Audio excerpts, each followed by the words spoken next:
Aplauda mais forte ao Senhor. Ele está aqui. Aplauda mais ainda e glorifica mais ainda. Declare comigo: dele, por ele e para ele são todas as coisas. Eu sou do meu amado e o meu amado é meu. Glória a Deus. Vocês estão aí, não? Essa noite é muito importante porque nós celebramos a Santa Ceia do Senhor. É o momento mais importante, é o culto mais importante da igreja, porque ela traz à memória aquilo que nos dá esperança. E a esperança é que as coisas não terminam aqui. E a própria morte foi vencida quando Cristo, o mesmo que morreu, mas ressuscitou ao terceiro dia, e o mesmo que está aqui diz a você nessa noite: ainda há esperança, porque a morte não me deteve. E aí, o apóstolo Paulo vai escrever dizendo assim: onde está, ó morte, a tua vitória? Onde está, ó morte, o teu aguilhão? Tragada foi a morte pela vida, o meu Redentor vive. Diga: eu tenho esperança, porque o meu Redentor morreu, ressuscitou ao terceiro dia e está entre nós. Aplauda o Senhor mais uma vez. Oh, glória! Abra comigo o salmo mais conhecido da Bíblia, por favor. Ai, nem sei qual que é o salmo mais conhecido da Bíblia? Salmo 23? Então vamos lá, é esse mesmo.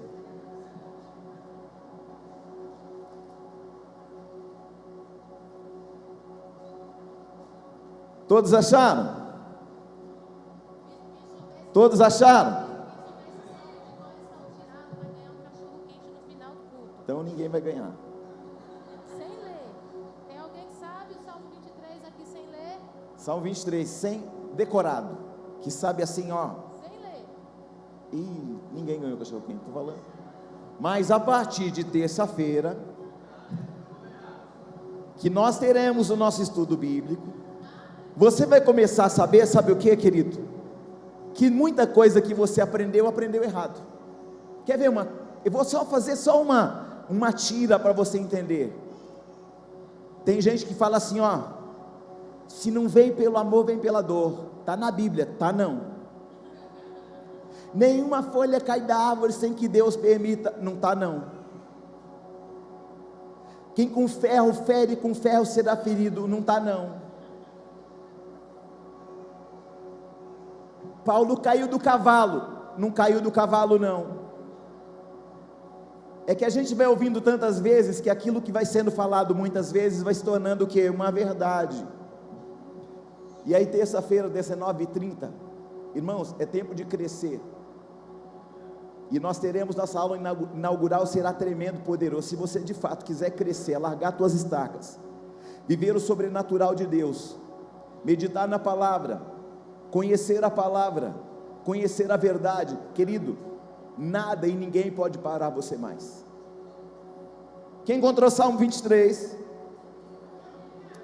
Diz assim: o Senhor é o meu pastor, nada me faltará.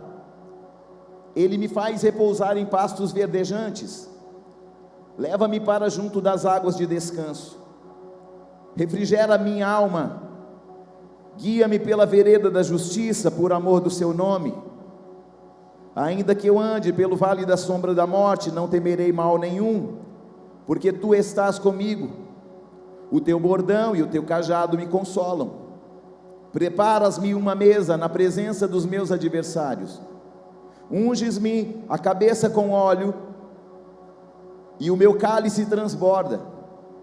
Bondade e misericórdia certamente me seguirão todos os dias da minha vida, e habitarei na casa do Senhor para todo o sempre.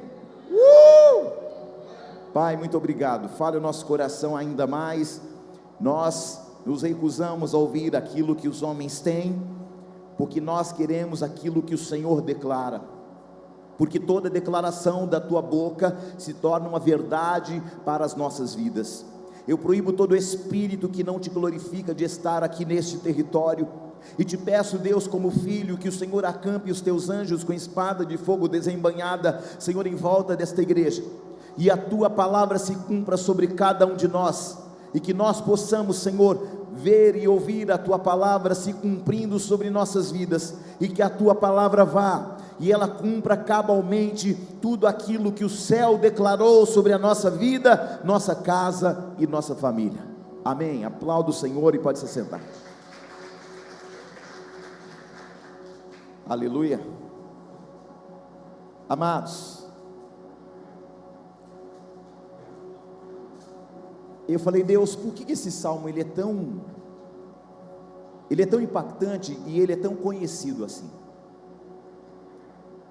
Quando você pega esse salmo nos originais, ele está escrito assim: o Senhor é o meu pastor e não me faltará. O Senhor é o meu pastor e não me faltará, nos originais.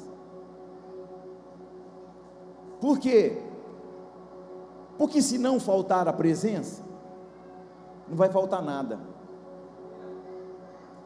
Quando nós fazemos essa declaração de fé no final do culto, as pessoas pensam assim: é uma invenção, porque casou tudo, porque rimou, aí a gente vai falando. Não, querido, é uma verdade espiritual. E eu estive orando essa semana, e o Senhor falou muito ao meu coração no Salmo 23, e eu quero compartilhar com você verdades que estão ocultas dentro desse Salmo, e você vai entender por que ele é tão relevante, porque ele se apresenta assim de forma tão maravilhosa, e porque até uma criança sabe pelo menos parte do Salmo 23. O Senhor é o meu pastor e não me faltará. A palavra do Senhor, queridos, no Salmo 23, dos versos 1, no verso 2, e no verso 3 e 4, é um relato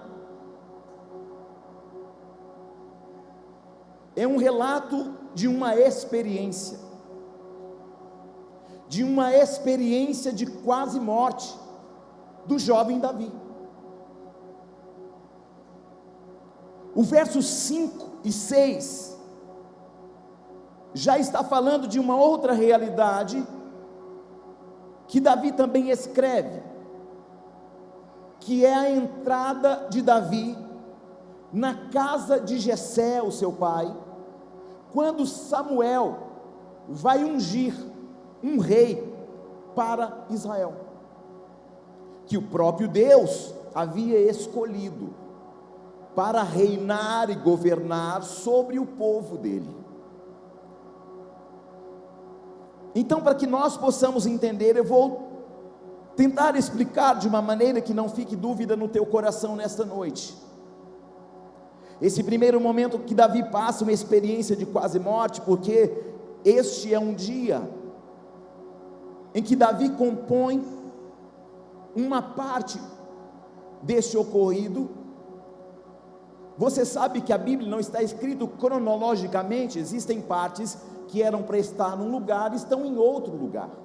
Por exemplo, o livro de Jó, ele é contemporâneo, é do mesmo tempo, do tempo de Gênesis, só que está onde? Está mais à frente, mas são livros que, se fosse escrito em ordem cronológica, ele estaria lado a lado com Gênesis, porque faz parte do mesmo tempo. Você está aí ou não? Então, quando nós olhamos a palavra de Deus aqui, há algo que aconteceu dentro do Salmo 23, mas que está relatado no Salmo 69, mas depois nós vamos falar sobre isso. O Salmo 23, nesses versos 1, 2, 3 e 4, foi um momento em que os 7 irmãos de Davi tentam matá-lo afogado nas águas. Davi vai relatar a experiência no Salmo 69. Então Davi, ele passa por esta experiência, uma tentativa de assassinato por parte de seus irmãos. Eles tentam matar a Davi afogado, que vai escapar com vida de forma milagrosa. Ele escapou, e quando ele escapa, ele saiu do rio, e ele fez aquilo que ele costumeiramente fazia: escrever o salmo dentro de uma experiência pessoal. Ele aquece o ferro em brasa, e começa a marcar a pele de animais mortos, como se fossem folhas de A4, escrevendo com letras de salmo. Então Davi escreve desta maneira: o Senhor é o meu pastor e não me faltará, deitar-me faz em verdes pastos. Ele está falando das margens do rio, onde Deus o livrou e o deixou. Quem está aí? Você precisa estar atento ao que eu vou dizer, para que você não perca o fio da meada. Guia-me mansamente por águas tranquilas, porque ele poderia ter batido sua cabeça em pedras, em galhos dentro daquele rio, mas Deus o guiou tranquilamente, e o colocou às margens do rio, onde o campo era verde. Esse dia em que os 7 irmãos de Davi tentam matá-lo, e eles não lograram um bom resultado. Os 7 irmãos de Davi, ou meio irmãos de Davi, o odiaram, e você vai entender o motivo. Eu não sei se você sabe, mas fica parecendo, quando nós lemos o relato de Samuel, quando vai ungir o rei Davi, ele é esquecido. Samuel chama a Jessé e diz: eu vim sacrificar, e vim ungir um rei que Deus escolheu dentre os teus filhos. Jessé se alegrou: opa, dos meus filhos vai ter um rei. E ele chama quem? Os 7 filhos, menos Davi. Eu não sei se você sabe, eu fiz uma pesquisa minuciosa, e eu descobri que Davi, ele não morava na casa de Jessé, ele não entrava, ele não tinha permissão para entrar na casa de Jessé, o seu pai.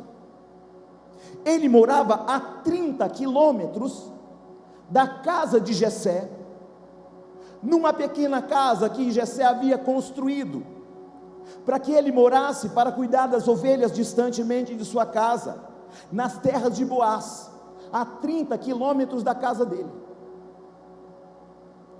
Quem sabia disso? Eu também não sabia. Mas aí eu fui pesquisar. Então Davi, ele não morava propriamente na casa de Jessé, mas no campo de Boaz. E por que Jessé não morava com seu pai? Ou melhor, por que Davi não morava na casa de Jessé, seu pai? Porque ele era fruto de uma iniquidade. A palavra vai dizer que ele era ruivo. Não existe judeu ruivo. E aí eu fui pesquisar por quê. Por que esse menino é ruivo? Por que esse menino é ruivo e tem sardas? E aí você vai entender o que eu entendi. Eu falei: meu Deus, como Deus é tremendo, né? Então Davi era um filho bastardo, e por isso ele vai escrever o Salmo 51, dizendo o seguinte: que ele tinha sido gerado em iniquidade. Glória a Deus. Então ele era filho bastardo, e ele escreve o Salmo 51, dizendo: em pecado concebeu a minha mãe, e em iniquidade eu fui gerado. Se ele tivesse sido gerado do casamento do seu pai e da sua mãe, ele não teria descrito isso. Concebeu a minha mãe e em iniquidade eu fui gerado.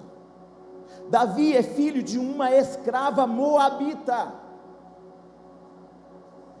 Quem está aí?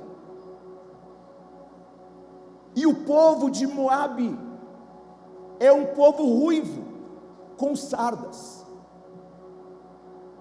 Então ele traz na sua figura a imagem do povo moabita.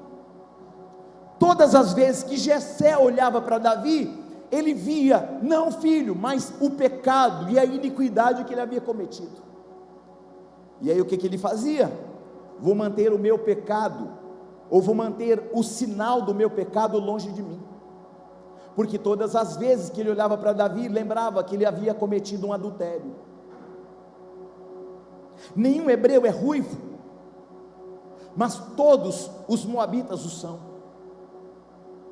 E eu quero abrir uma aspas aqui para rapidamente falar sobre uma mulher moabita, que ficou muito famosa em Israel, por causa do nível ou dos níveis de sua aliança com Deus de Israel, com o povo de Israel e com a geração de Israel. E o seu nome? Ruth. Quando você pega a árvore genealógica, em Mateus no capítulo 1, está lá o nome de uma moabita, cujo nome era Ruth, que era uma moça, que por causa da linhagem, também tinha pele e cabelos ruivos, porque era moabita. Oi, você está aí? Davi é filho de uma escrava moabita que pertencia a Jessé. Davi nasce diferente de todos os outros homens hebreus, e Davi então carrega esta marca sobre a sua vida. Quando você vai lá nos originais, está escrito que ele era dinde, ou seja, dinde quer dizer ruivo, sardento, igual o povo moabita. Ele era chamado de dinde, e essas são as características de Cristo, por causa da novilha ruiva, descrita no capítulo 19 de Números. E assim como aquela novilha ruiva, era também um sinal de Cristo, ele nasce na casa de Jessé, como símbolo de Cristo, na casa de um homem iníquo. Nenhum hebreu é ruivo, mas ele aparece ali, irmãos. Um ruivo, se tiver 10 pessoas, ele se destaca. É ou não é verdade? Assim como nós temos a marca de Cristo, o mundo espiritual, quando olha para você, reconhece que você tem a marca do cordeiro, que você tem a marca da novilha. Por quê? Porque você nasceu das entranhas de Cristo. E quando o mundo espiritual olha para você, fala assim: ó, lá está um dinde, lá está um marcado, lá está um remido, lá está um salvo, e nós não podemos tocar neles.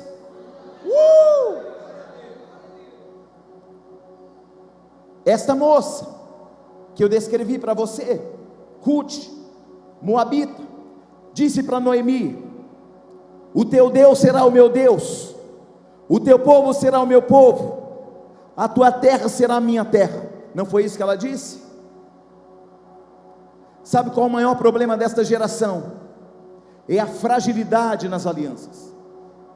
Mas esta moça, chamada Ruth, ela está levando sua vida para um alto nível de aliança, que ela não apenas declarou, mas que caminhou. Não é sobre declarar uma aliança com alguém, é caminhar com ela, por causa de uma aliança, independente das circunstâncias, porque alguém que está embaixo, Deus pode levantá-lo para um nível acima. Deus é um Deus que vai levantar pessoas nesta casa por causa dos níveis de aliança que o Senhor está hoje declarando sobre a nossa vida. Nós estamos aqui nesta noite, ainda falando de Ruth, moabita. Hoje, ainda hoje, os judeus, o povo de Israel, os israelitas, os israelenses, ninguém diz que Ruth era moabita, mas todo mundo fala que ela era uma judia. Por quê? Por causa do seu alto nível de relevância da sua aliança. Meu amado, quando você tem e estabelece uma aliança genuína, o mundo espiritual consegue perceber os níveis da tua aliança, com o reino, com a igreja, com os pastores da casa, com o irmão do seu lado. Deus está levando esta igreja a partir desta noite para um alto nível de aliança. Você nunca vai ouvir um judeu falar que Ruth não era judia. Eles até brigam com você se você falar isso. Ninguém lembra que Davi é bisneto desta moabita. Isso quer dizer que nas veias do rei mais importante de Israel até hoje corre sangue moabita. Você está aí ou não? Ruth é o errado que deu certo. Levante sua mão assim e diga: eu sou o errado que por causa de Cristo eu já dei certo. Você está aí ou não? Ruth é o errado que deu certo, irmão. Você é o cara errado que deu certo lá na sua casa. Você é a moça errada, a mulher errada que nasceu, tudo errado, mas que deu certo. Por quê? Por causa do sangue do Cordeiro de Deus. Não é porque a gente é bom, não é porque a gente é bonito, não é porque a gente é inteligente, não, querido. É por causa daquilo que Cristo estabeleceu. Você está aí ou não? Muita gente não sabe quem foi a mãe de Davi. Muita gente não costuma estudar o óbvio. A gente fala muito de Davi, a gente fala muito da sua história, a gente fala de Golias, a gente fala de Samuel, a gente fala de muito sobre Davi, mas poucos sabem sobre sua história. Se fala tanto de Davi, e a gente acha que sabe tudo sobre ele. É o personagem mais conhecido do Antigo Testamento, mas é o que menos sabemos sobre ele na Bíblia. Eu fiz um estudo bem minucioso, e eu descobri o nome da mãe de Davi. Só que eu só vou contar para você nas aulas. Ah, você está de brincadeira, está de brinquedo with me. Era uma moabita, e Jessé da linhagem de Israel. Então Jessé, para receber a Samuel, reúne todos os filhos em sua casa, prepara um banquete, e mantém Davi longe, porque Davi era o resultado do pecado de adultério. Jessé não traz a Davi, porque Davi representava a exposição do seu erro. E como a figura de Samuel era a figura do próprio Deus, ele pensou assim: se Deus vem na minha casa, porque diferentemente de agora, que agora sim, quando eu chego em casa desprevenidamente, irmão, aí a pessoa fala assim: espera só um pouquinho, fecha a porta, aquele barulhado, plá, plá, plá, plá, plá, arrumando as coisas. Você está aí ou não? Eu quero ver se Cristo chegar, irmão, se pegar você desprevenido. Não dá para arrumar, porque é num piscar de olhos. Então qual o meu conselho para você nessa noite? Antes que o Senhor chegue na tua casa, antes que o Senhor chegue na tua vida, querido, deixa a casa organizada, arrumada, porque pode ser que Ele venha hoje. Como é que está a tua casa? Está arrumada? Ou vai acontecer como a gente de vez em quando encontra alguns irmãos, desapercebidamente? Mas que isso não avisou antes? É que eu queria ver como é que está a bagunça da sua... Oh, não, que não é bem nesse. Queridos, Jessé decidiu manter Davi distante dele, da casa dele e da família dele. Jessé não trouxe Davi porque Davi era a exposição do erro dele, e como a figura de Samuel era a figura do próprio Deus, ele escondeu o menino, e escondeu mais longe ainda naquele dia. Afinal, Deus estaria na casa de Jessé. Aí o que Jessé fez? Vou esconder ainda mais o meu filho lá nas terras de Boaz, deixa ele quietinho lá. Davi, como eu disse para você no Salmo 51, vai dizer: fui formado em pecado e gerado em iniquidade. Me dê só um motivo para Samuel ir na casa de Samuel e Jessé esconder um filho. Jessé manda chamar os 7, mas esquece o 8º. Até ali Samuel não sabia que Jessé tinha mais um filho, porque isso era um segredo familiar.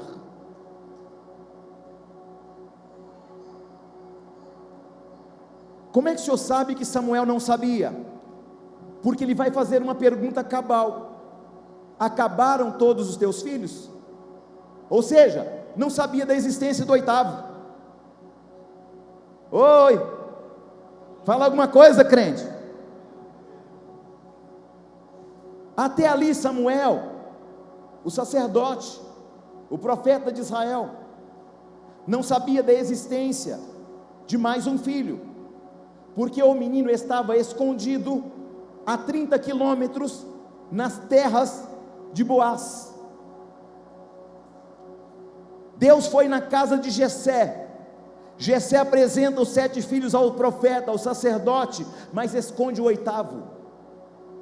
Mas aquilo que estava acontecendo já havia sido profetizado.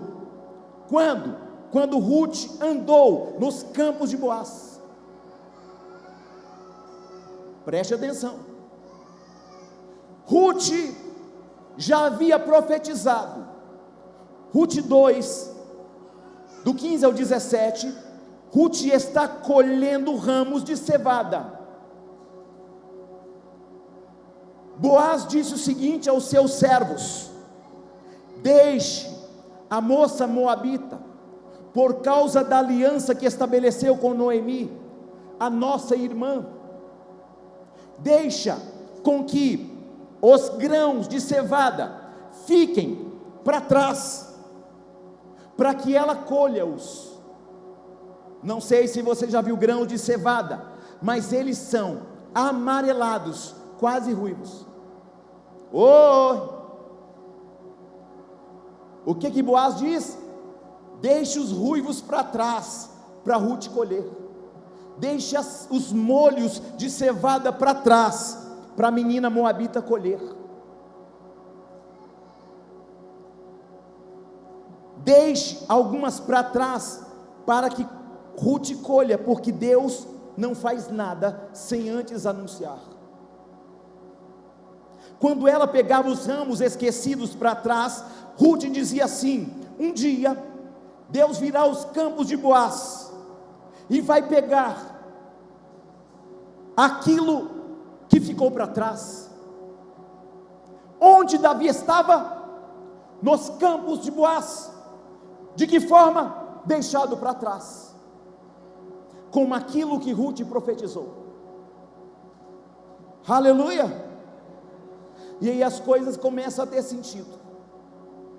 Tal qual os ramos de cevada ficavam para trás, Davi também ficou para trás, porque a sua fisionomia, o tom de sua pele, a cor do cabelo dele parecia cevada, olhando de longe.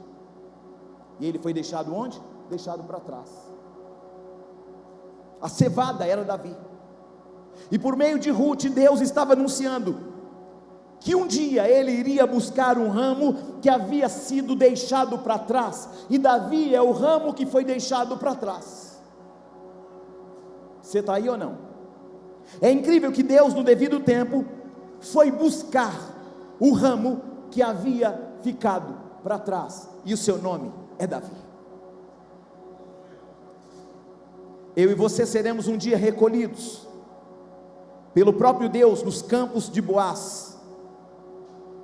Essa passagem também é uma alusão ao arrebatamento da igreja do Senhor. Davi é bisneto de Rute, a moabita, que veio para a terra de Israel com sua sogra Noemi. E ela morava então no campo, ele morava no campo de Boaz, e seus irmãos o humilhavam, porque ele era filho de adultério e ainda era ruivo. Jessé o deixava longe, para esconder o seu pecado, mas todos sabiam que Davi era filho de Jessé. Apesar de Davi ser rico e herdeiro de uma enorme herança, por quê? Porque a lei dizia que até mesmo os filhos bastardos teriam direito por igual na herança do pai. Então Davi, por direito, teria herança do pai Jessé. Mas Jessé, com medo de Davi, dele morrer primeiro e os filhos excluírem o menino que já está excluído, fez uma vestimenta para Davi que tinha 4 botões. Quantos botões? 4 botões de diamante. Porque Jessé pensava assim: se um dia eu morrer e os meus filhos não permitirem que Davi tenha herança, eu deixo para ele 4 diamantes, e esses 4 diamantes representam o ministério, representam, na verdade, os evangelhos de Cristo: Mateus, Marcos, Lucas e João, que é o verdadeiro tesouro que Cristo deixou para a sua igreja e para os filhos. Mas a nossa herança é o Senhor. Glória a Deus. Nós estamos aqui e olhando para Davi, sabendo que mesmo sendo rico e herdeiro de uma grande herança,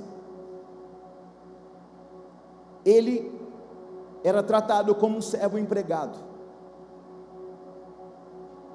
Um dia, e a primeira vez que Davi vestiu uma roupa decente, foi quando ele entrou no palácio de Saul, quando Saul estava perturbado por um espírito, e Jonatas, o príncipe, que era filho de Saul, vai vestir a Davi com uma vestimenta de príncipe, porque a palavra diz que Jonatas amou a Davi, uma verdadeira amizade, uma verdadeira aliança. Então, pela primeira vez que Davi veste uma vestimenta real, foi quando Jonatas dá a ele a sua vestimenta. Por quê? Porque para se apresentar diante do rei Saul, precisava estar vestido como um príncipe. Mas olha Deus já falando, Deus está colocando ele aonde? No palácio. Com que? Com roupa de príncipe. Por quê? Porque Deus já havia ungido a rei. Vê como as coisas se alinham. Nada acontece por casualidade. Então Jonatas tira sua roupa de príncipe, veste a Davi. E por que Davi foi lá? Porque, como eu disse, o rei Saul estava perturbado por um espírito. Os músicos do palácio, sempre que cruzavam os campos, viam um menino ruivo, tocando uma harpa. Preste muita atenção nisso que eu vou falar. Nos campos de Boaz. E eles viam que Davi tinha uma harpa feita de madeira de junco. E esta harpa feita de madeira de junco era feita com pequenos filetes do couro dos animais. Qual era o problema desta harpa? Esta harpa era a harpa que Davi dedilhava e fazia os salmos. Qual era o problema de uma harpa feita de junco, de madeira de junco? É que o som é muito baixinho. Mas quando os músicos do palácio real passavam no campo, vendo Davi apacentando as ovelhas, eles paravam para ver o que aquele menino está fazendo com aquela harpa de madeira, tocando, dedilhando. Eu encontrei num livro de história paralela dos judeus, dizendo que os músicos de Saul paravam para ouvi-lo, e quando relataram sobre Davi, como ele tocava, eles disseram: ele toca como um Deus. E por isso, quando Saul estava endemoniado, eles mandaram chamar a quem? O filho de Jessé, porque quando ele tocava, saía uma unção sobrenatural. Então os músicos passavam nos campos de Boaz, e viam aquele jovem tocando com a harpa pequena, com tiras de pele de animais, e Davi tinha que compor bem baixinho, porque o som não saía muito alto, mas aqueles homens paravam tudo, para ouvir aquele som baixinho, cheio da presença de Deus, daquele menino que tocava. Então ele compunha bem baixinho as notas, e quando eles passavam, os músicos passavam, um harpista pega a sua harpa real e coloca na mão de Davi e fala assim: toca aqui. E eles ficaram impactados com o som, com um movimento espiritual, que aquele menino, que até então só tocou em harpa feita com madeira de junco e filetes de pele de animais, quando ele toca uma verdadeira harpa, os céus vêm sobre a terra. Eu quero dizer uma coisa para você. Talvez aquilo que você tem e faz pode parecer pequeno e insignificante, mas os céus estão de olho em você. Não despreze as pequenas coisas e os pequenos começos. Deus vai pegar os pequenos começos, Deus vai pegar as pequenas coisas que não apareciam diante dos homens e vai fazer notório diante deles.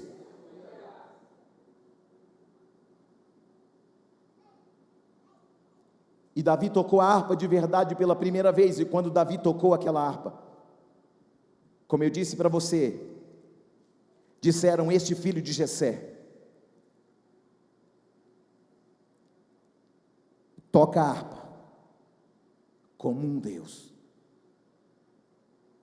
Os seus irmãos o invejaram, como eu disse lá no começo, tentaram afogá-lo. O Salmo 23 fala sobre isso, mas o Salmo 69 vai relatar esse acontecimento que eu disse para você. Está escrito assim, o verso 1: livra-me, ó Deus, pois águas entram até a minha alma. Ele estava quase morto. Atolei-me em um profundo lamaçal. Ele viu o fundo do rio, aonde não se pode estar de pé. Entrei nas profundezas das águas, onde a corrente me leva. Ele estava no fundo e a correnteza o levava. Ele era um menino de baixa estatura. Ele está dizendo: estou cansado de clamar, a minha garganta se secou e os meus olhos desfaleceram, esperando o meu Deus. Aí ele vai dizer: aqueles que me odeiam, seus irmãos, sem causa, são mais do que os cabelos da minha cabeça. Ele está falando da quantidade de irmãos que o empurraram para o fundo da água, o afogando. Procuram destruir-me,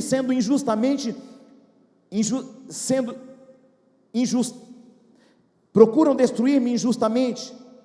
Os meus inimigos são mais poderosos, então restituí aquilo que não furtei. Segundo um livro que eu li, diz que os irmãos de Davi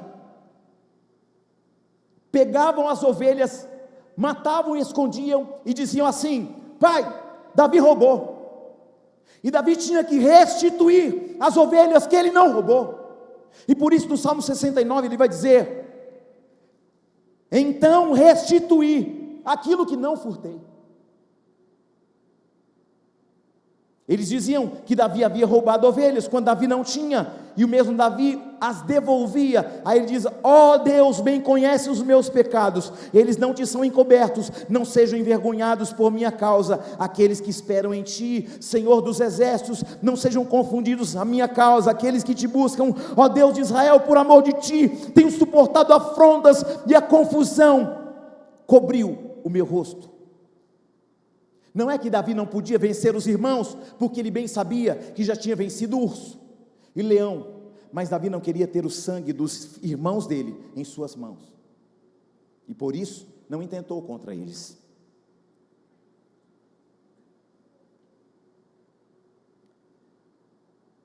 Porque os inimigos que nos fazem grandes não são os inimigos que vencemos com as mãos, são os inimigos que vencemos sem tocá-los. E é por isso que o Senhor te deu armas espirituais, porque a tua luta não é contra carne e sangue, mas contra principados, potestades e domínios. Deixe que Deus faça justiça ao teu favor. O inimigo fez de Davi, o inimigo que fez de Davi grande, não foi Golias, mas foi Saul. Saul fez Davi grande, porque Saul era grande. A Bíblia diz que ele era mais rápido do que a corça, e mais esperto do que as águias. O versículo 8 Davi diz: tenho me tornado estranho para os meus irmãos, porque os irmãos dele não o reconheciam. Eles o tinham por estranho, porque ele era um díndio, ou seja, ele era um homem sardento, porque ele era um homem ruivo. Os familiares e suas mães eram o quê? Moabitas, e ele era totalmente desconhecido. Muita gente não sabia sobre Davi, mas Saul perseguiu a Davi depois de um tempo, e Davi se escondeu. E se escondeu aonde? Na terra de Moabe. Preste atenção. Por que Davi foi para a terra de Moabe e não mataram lá? Porque eles sabiam a história de Davi e sabiam que Davi tinha linhagem com os moabitas. Por isso que quando Davi está sendo perseguido por Saul, ele pega o seu pai, ele pega a sua mãe e leva para as terras de Moabe. E lá não o matam, por quê? Porque ele tem uma linhagem com o povo de Moabe. Oi, você está aí? E Davi vai orando, e ele vai dizendo assim: pois o zelo da tua casa me devorou, e as afrontas dos que te afrontam cobriram meu rosto. Quando chorei e castiguei a minha alma com jejum, isso se torna em afronta. Ou seja, quando Davi estava orando e jejuando, os irmãos o afrontavam. Quando Davi orava e chorava e jejuava, seus irmãos zombavam dele. É fanático, esse Davi é louco, esse Davi está achando que ele é crente. Não falou isso, um adendo meu. Então ele era sempre zombado, afrontado. O verso 11, ele diz: pus por vestido um saco, fiz um provérbio para eles. A roupa de saco que ele vestia tinha 4 botões, como eu disse para você. Era o filho bastardo, que deveria herdar uma herança igual e legítima, por ser filho de Jessé, mas que não iria herdar por causa dos irmãos. A Davi excluíram, e seu irmão fazia cântico contra ele. O verso 12: aqueles que se assentam à porta falam contra mim. Eu fui como um cântico na boca dos bebedores e de bebida forte. Eu, porém, faço a minha oração a ti, Senhor, e num tempo aceitável, ó Deus, ouve-me segundo a grandeza da tua misericórdia, segundo a verdade da tua salvação. Eu fiz uma pesquisa e descobri que os irmãos de Davi estavam bêbados quando eles tentavam afogar Davi, e por isso ele fala: eu fui um cântico na boca dos bebedores de bebida forte. Aleluia! Então Davi está quase morto, e quando ele acorda, ele vai escrever tudo aquilo que ele viu, que ele viveu, da sua experiência de quase morte. Tiago diz assim no capítulo 2, versículo 26, quando o espírito deixa o seu corpo, o homem é morto. E todos que passam por essa experiência de quase morte, queridos, eles vivem uma experiência. Eu já vivi uma experiência de quase morte, quando eu tinha 24 anos de idade, quando eu fui em outro ambiente. E quando você morre, há um fio de prata que se rompe. A Bíblia fala sobre esse fio de prata. E eu me lembro que Deus disse: volta, porque ainda não é chegada a sua hora. Oi, você está aí ou não? Eu entendo que Davi morreu, e Deus falou assim: não chegou a sua hora, pode voltar. E é por isso que Davi fala assim: ainda que eu ande pelo vale da sombra da morte, eu não temerei mal algum, porque o Senhor é comigo. Quando você morre, as pessoas falam: eu vi uma luz, eu vi um túnel. Na verdade, quando você morre, você entra no ambiente e você encontra 2 caminhos. Um caminho eu sei que leva para o inferno, e outro leva para Deus. E para o inferno eu não quero ir, espero que você também não vá. Você está aí ou não? Então Davi chega num lugar no céu, nas regiões celestiais, chamado do Vale da Sombra da Morte. E ali ele tem uma opção: seguir em frente até o terceiro céu, onde o Deus dos céus está, onde a nova Jerusalém está, ou ele vai descer diretamente para o inferno. O que decide é a tua salvação, é se você tem o Espírito Santo ou não. Davi esteve nas regiões celestes, no vale da sombra da morte, nesse dia, quando quase morreu afogado, ou quando morreu afogado. Depois, quando chegar lá, a gente pergunta para Davi. Ele vai dizer assim: sua vara e seu cajado me consolam. O que é a vara? A autoridade. O que é cajado? A autoridade. É a autoridade do Senhor que livra. E eu profetizo que a autoridade do Senhor vai te livrar, ainda que você passe pelo vale da sombra da morte. E eu tenho algo para te dizer nessa noite: ainda que você esteja vivendo um tempo difícil, ainda que você esteja vivendo em dias que pareçam dias de vale da sombra e de morte, eu tenho uma palavra de Deus para a tua vida hoje. O Senhor está contigo, e a autoridade do Senhor te livrará das mãos dos teus inimigos. Não tema, porque o pastor não te faltará. Você está aí? Quando Davi acorda do seu desmaio, da sua quase morte, ele corre para o campo de Boaz, se assenta numa grande pedra e começa a compor, e ele escreve: o Senhor é o meu pastor e não me faltará.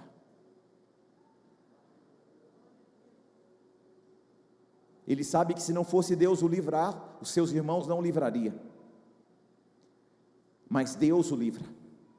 E eu profetizo que o mesmo Deus que livrou a Davi também vai livrar você, também vai livrar a tua casa, também vai livrar seus filhos. Ainda que você ande pelo vale da sombra da morte, não tema, porque o bom pastor está aqui, e o seu nome é Jesus Cristo.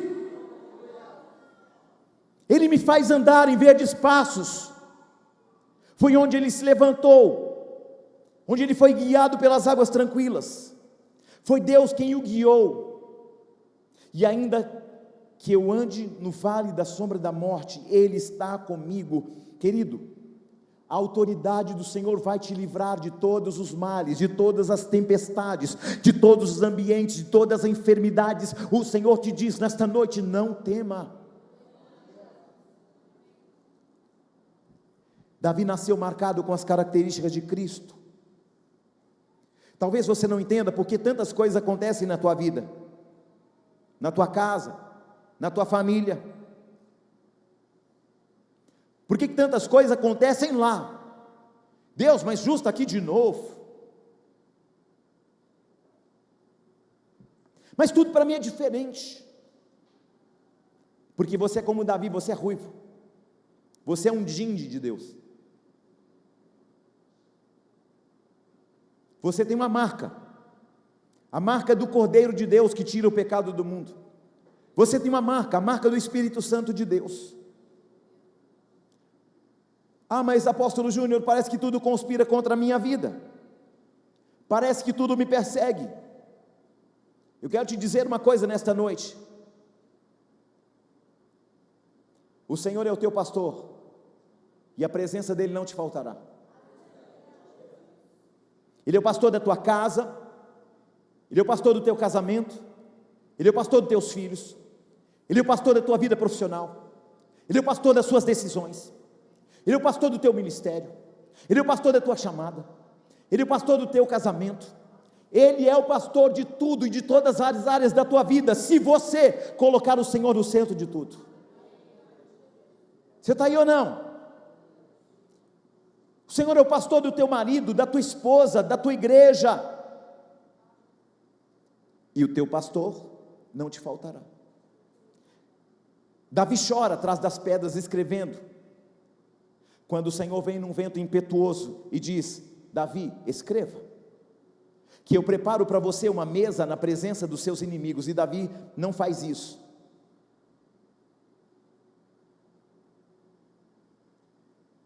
É o próprio Deus que vai fazer. Ele pode até escrever, mas quem vai fazer é o Senhor. Senhor, quase me mataram, quase tiraram minha vida, zombam de mim, beberam a noite toda e de manhã bem cedo tentaram me matar, são blasfemos. Davi está falando com Deus. E lá na casa de Jessé, Samuel, escute, presta atenção, ele está escrevendo o Salmo 23, e sabe quem está na casa dele? Samuel. E aí Davi está escrevendo uma profecia de uma realidade que já estava acontecendo naquele momento. Prepara-me uma mesa perante os meus inimigos, e o teu cálice transborda. Davi está escrevendo, cheio do Espírito Santo, mas Samuel já está lá. Você está aqui na igreja, você está buscando a presença, você está ouvindo a palavra, mas o bom pastor já está lá. Você deixou um problema na sexta-feira, lá no seu trabalho, lá na sua casa, uma situação no hospital, mas o Senhor já está lá. E aí nessa noite nós vamos entender o nível mais profundo, o significado: o Senhor é o meu pastor e não me faltará.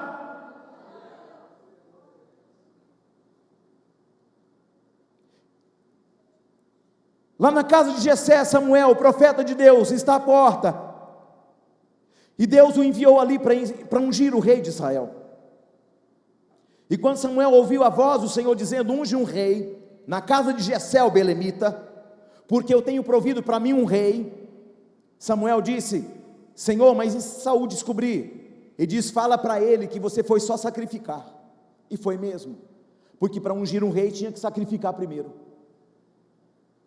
Você está aí ou não? Deus disse: tome um carneiro, diga que vai sacrificar. E como ele já ia mesmo sacrificar, só não disse que ungiu o rei, porque disso Saul não precisava saber. Por causa do pecado do adultério, para purificar Davi, para que Deus o pusesse como rei, Samuel chegou e matou o carneiro, mas Samuel não sabia disso, que era por causa do pecado que estava lá na casa. E lá matou o carneiro, e a lei dizia que era necessário que fosse separado 5 pedaços. Quantos pedaços? 5 pedaços. Deu as partes que eram do Senhor, mas a coxa direita, preste atenção nisso, até hoje, em Israel, nem a coxa do frango, eles não comem a coxa direita. Por quê? Porque a coxa direita, somente sacerdotes, reis e profetas podem comer, dentro da lei. Você está aí ou não? Quando separaram as partes, deixaram a coxa direita num prato, e naquele prato tinha vinho. Só que Samuel não podia sentar, porque ele era um nazireu de Deus, e não poderia ter contato com as coisas do vinho. Mas aquele lugar estava reservado para um rei, que naquele momento está escondido detrás das malhadas. Mas Deus está vendo além da casa, além da realidade, além do que está acontecendo, e Ele está vendo um rei que está lá no pasto. E eu profetizo na tua vida que, independente do lugar que você estiver, Deus está invadindo ambientes, está entrando em lugares para ungir você para um novo cenário, para um novo tempo e para uma nova estação que Ele está preparando para a tua vida a partir desta noite. Um copo vazio, porque segundo o ritual dos hebreus, tinha que pôr vinho, mas Samuel era nazireu e não podia beber vinho. Então de um lado, 3 irmãos de Davi, do outro lado 4, na cabeceira Jessé, as partes das ofertas que o Senhor ordenara, o vinho, está colocado no copo de todos, menos de Samuel. Então Samuel chama os filhos, e Jessé chama o mais velho, que é forte, que é bonito, que é formoso, e diz: é esse. E então o Senhor fala a ele: Samuel, não é esse, porque você vê o exterior, mas eu vejo o coração. Ei, preste atenção, Deus está sondando o coração desta igreja.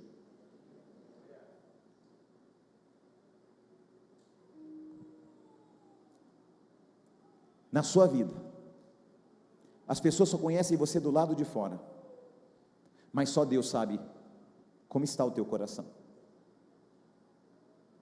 As pessoas podem falar e até apontar o teu passado, mas só Deus conhece o teu futuro e o teu destino.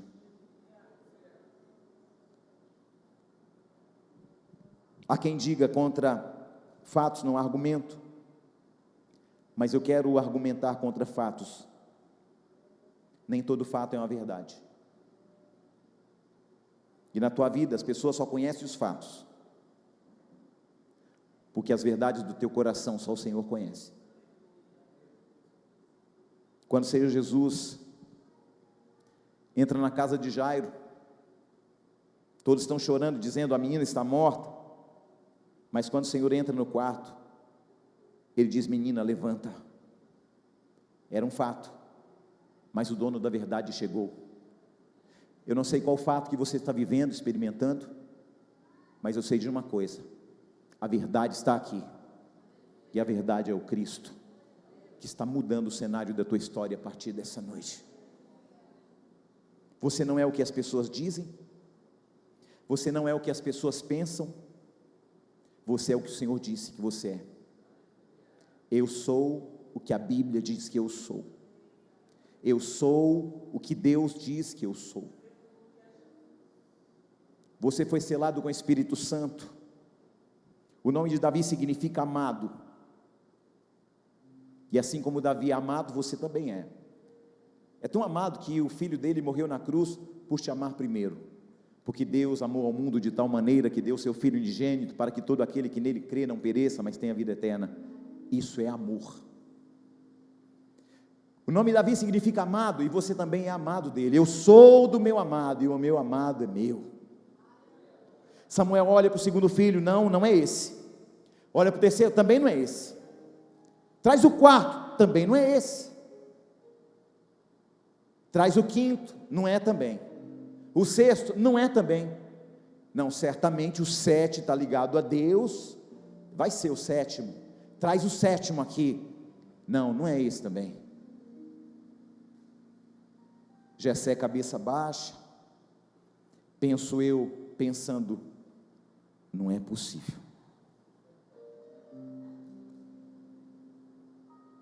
O que eu fiz?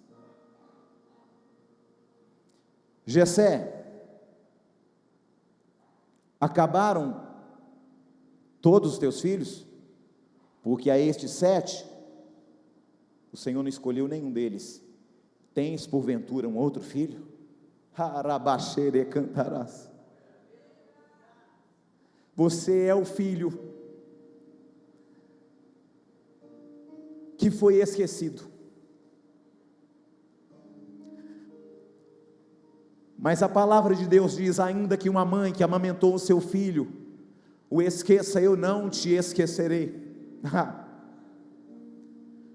Há um Deus resgatando pessoas que um dia foram esquecidas e escolhidas. O Senhor está dizendo: da mesma forma que Davi ficou escondido a 30 quilômetros, mas eu o revelei. E o Senhor está dizendo a gente nesta casa, que estavam distantes, mas eu vou revelá-las, e o meu nome será glorificado. Há um Deus que revela sobre esse lugar. Não resta outra pergunta. Samuel olha no olho de Jessé. Jessé já está chorando. Tens mais algum filho? Jessé responde: tem um, mas ele não está aqui. Então Samuel disse: manda buscá-lo, porque ninguém se assenta enquanto ele não chegar. Eu penso que Jessé pensou: cara, o menino nunca entrou aqui em casa, e justamente no dia que ele vai entrar para ser ungido rei, que vergonha para a minha vida. O menino que eu excluí, que eu escondi, porque ele era a figura do meu pecado, foi exatamente a figura do meu pecado. E assim como o Senhor te escolheu, apesar dos seus pecados, apesar das suas escolhas erradas, o Senhor diz para você nessa noite: dos teus pecados já não me lembro mais.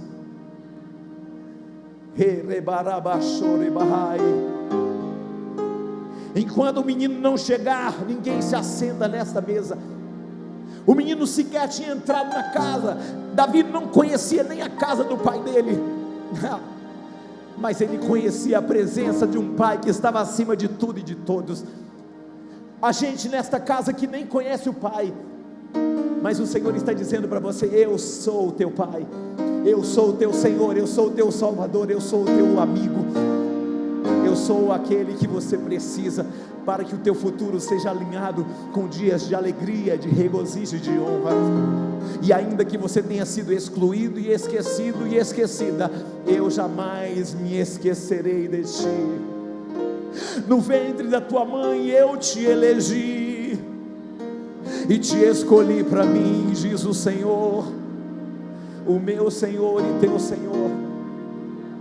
Não temas, porque você é filho, e o Pai está aqui nesta noite para dizer para você: essa noite eu estou mudando tua vida e a tua sorte, o teu destino. Não tema, eu sou o teu pastor, e se a minha presença não te faltar, não tema nada, não tema o destino, não tema o futuro, porque eu já cuidei de um futuro que para você nem chegou ainda. Não tema, crê somente, eu ainda não terminei a minha obra, assim diz o Senhor. Eu sou o teu Pai, o Senhor da tua vida, filho meu.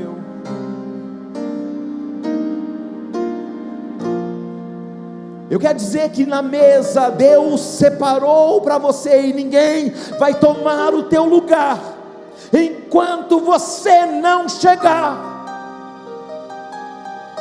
Porque tem gente preocupado com lugar. Deus falou: se eu for o lugar na tua vida, não haverá falta de um lugar esperando você. Sou eu quem cuida da tua vida, da tua casa, dos teus filhos.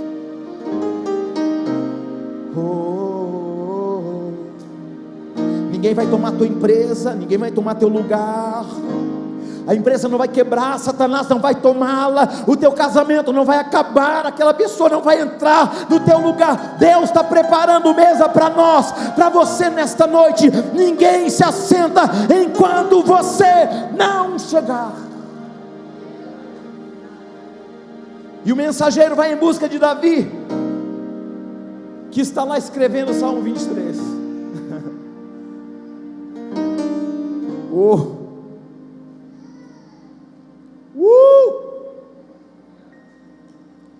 Davi,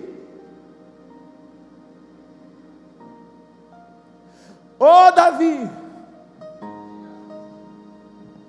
Davi está lá escrevendo o Salmo 23. Ele ouve de longe: Davi. Meu Deus, o que eu fiz dessa vez? O que o mensageiro do meu pai está fazendo aqui? Deve ter acontecido uma coisa muito grave, deve ter acontecido uma coisa muito séria. Davi nunca tinha entrado na casa de seu pai, então Davi disse: por que meu pai está mandando me chamar? É que Deus está lá na casa de seu pai, na pessoa do profeta Samuel, e Deus, por meio dele, mandou te chamar. E Deus, por meio de Samuel, mandou te chamar. O Deus que fala por meio da minha boca me mandou te chamar.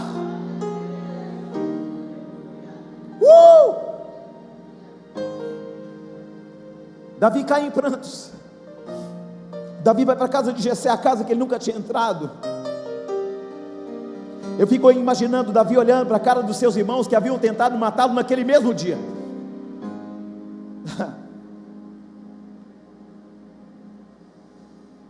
Vão ter que vê-lo sendo ungido à noite.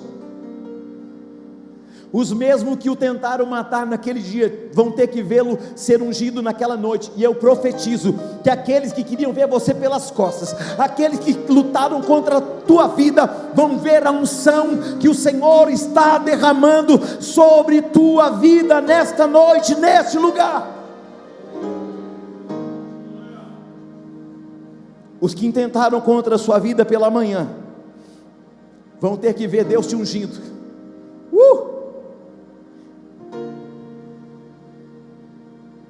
Abrem a porta para Davi entrar. Imagina a cena. Entra chorando. Tenho certeza que não disse nenhuma palavra, entrando ali constrangido. O lugar de Samuel está vazio. Seus irmãos em pé em volta da mesa. Seu pai na outra cabeceira em pé, todo mundo com cabeça baixa. Davi sem entender porque todo mundo está chorando. Samuel senta Davi no lugar do profeta, e todos se assentam, e Davi se debruça sobre seu prato. O choro é inevitável, os gritos, e quando Davi está com a cabeça baixa, chorando, Samuel toma um chifre de azeite e começa a derramar sobre a cabeça de Davi. E aí Davi começa a entender que aquele salmo que ele estava fazendo lá no meio do campo era uma profecia que iria acontecer naquele mesmo dia. E Davi começa a sentir o azeite do Senhor, a unção de Deus, que é virada sobre sua cabeça, e o óleo começa a escorrer sobre a cabeça de Davi. O óleo que passa pelo rosto, começa a encher o cálice que está vazio, e Samuel derrama tanto azeite, que o cálice transborda, que o cálice, prepara-me, verso 5 do Salmo 23, uma mesa, na presença dos meus adversários, unge minha cabeça com óleo, e o meu cálice transborda. Davi está vendo uma profecia se cumprir ali. Quando ele olha para o cálice cheio de óleo transbordando, ele lembra da canção, que não era uma canção, era uma profecia de uma unção que Deus havia preparado para ele naquele dia.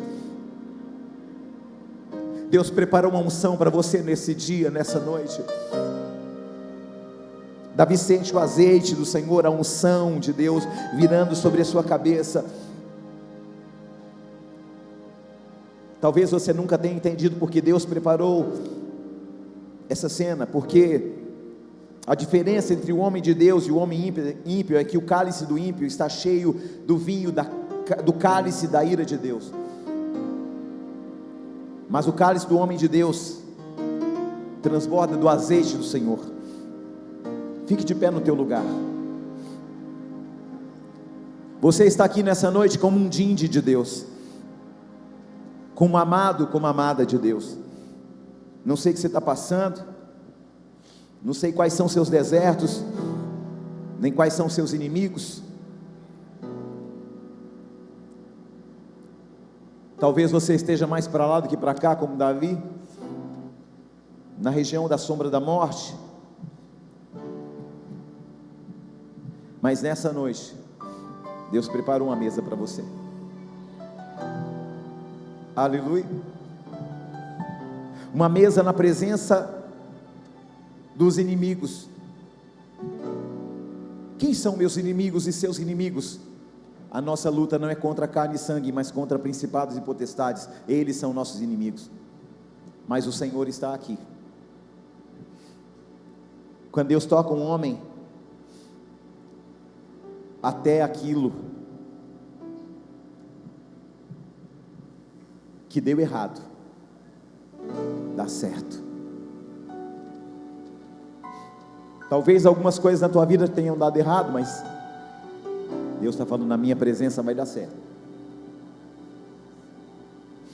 Curve a tua cabeça, por favor. Era assim que Davi estava, com a sua cabeça inclinada. Quando Deus toca um homem, até quando dá errado, dá certo.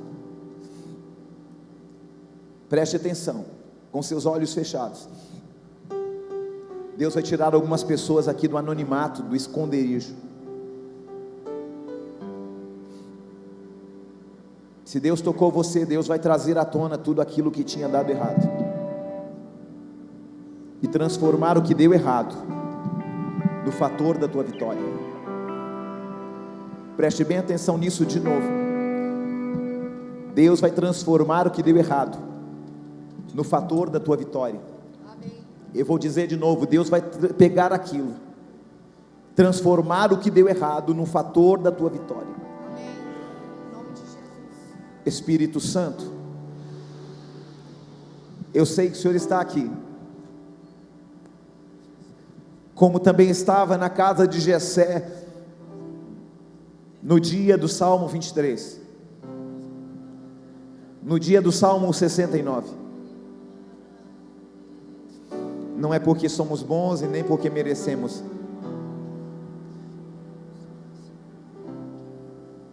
é porque o Senhor vai transformar o que deu errado no fator da nossa vitória. Eu sei, Deus, quando o Senhor toca um homem, até quando dá errado, dá certo. Eu sei, Deus, tem muitas pessoas aqui que estão frustradas, preocupadas, mas que o teu cálice transborde sobre eles nessa noite, porque a bondade e a misericórdia certamente os seguirão todos os dias da vida deles, e eles habitarão na casa do Senhor para sempre. Não conheço os seus desertos, não sei quem te persegue, não conheço suas lutas, nem suas preocupações e medos, mas o Senhor te chama pelo nome hoje, e o teu cálice transbordará. O Senhor vai tirar a gente do anonimato, do esconderijo. Tem pessoas que nesse mesmo ano o Senhor mudará teus níveis, e para isto você precisa manter um coração humilde, para que Ele possa, através de um coração quebrantado, transbordar o óleo sobre a tua vida. Há algumas pessoas que vieram aqui em busca de respostas. Entenda que Deus não é um Deus de confusão. Tudo aquilo que Deus fala, Ele cumpre.